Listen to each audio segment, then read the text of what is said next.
In this video, we are going to discuss the most important part of this course, that is database design process. Database design is created by going through some of the process.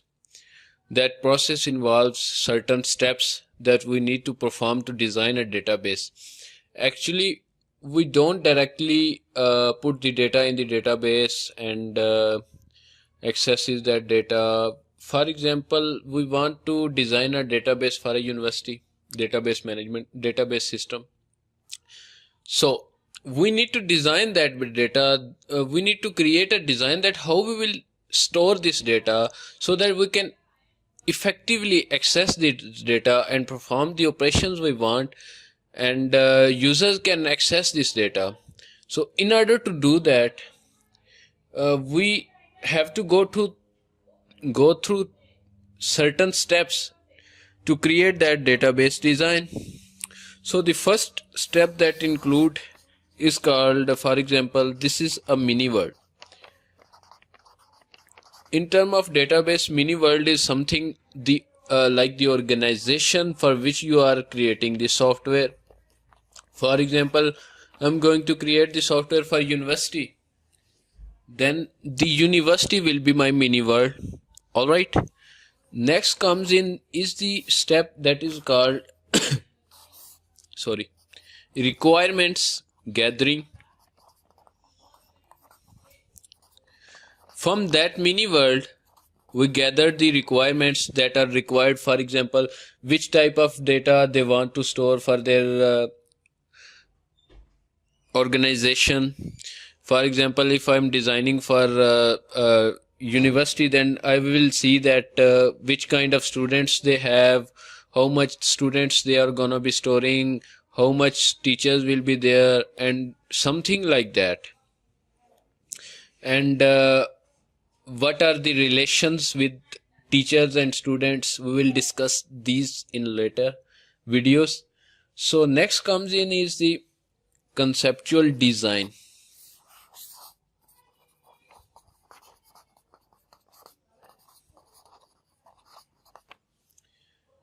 This is actually the high level description, detailed description, and defining that data which we have gathered from requirements in some notation of database is called conceptual design. And this design process, we identify the information we want to store, the relationships between objects. Basically, we identify the objects, the relationships, and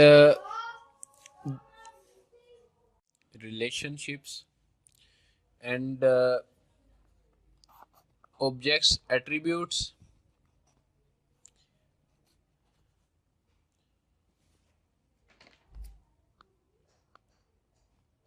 in which we identify objects attributes and their relationships with other objects and things like that. Also, we create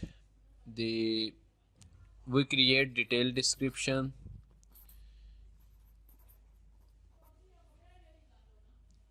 high level description. These are the things which we will cover in later videos. And next comes in is called conceptual schema. It's actually the output of conceptual design, and it's actually an ER diagram that we will create in later videos. This actually is a specific terminology. This is actually a specific terminology to represent this data. Alright, the data we create in conceptual design is actually represented in some database terminology in ER diagram. So don't worry, we will discuss these things later.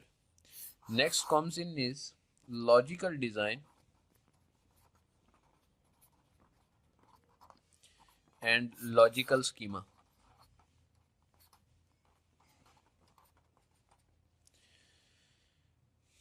From this ER diagram, we identify the things that how many tables we will be required, uh, and what which type of data we are going to store. For that, we create a schema that has some specific terminology to represent that schema. We will discuss it later. So after designing logical schema, next thing comes in is called physical design and physical schema.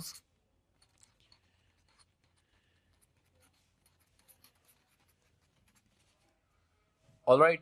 So in physical design, we identify the data structure we will be using, the actual tables and things like that. So this is actually the whole process of designing a database, and we will cover it step by step. So if you want to see how these things are created, please follow my other videos and keep on watching this video, keep on watching this course. Thanks for watching this video. See you in the next.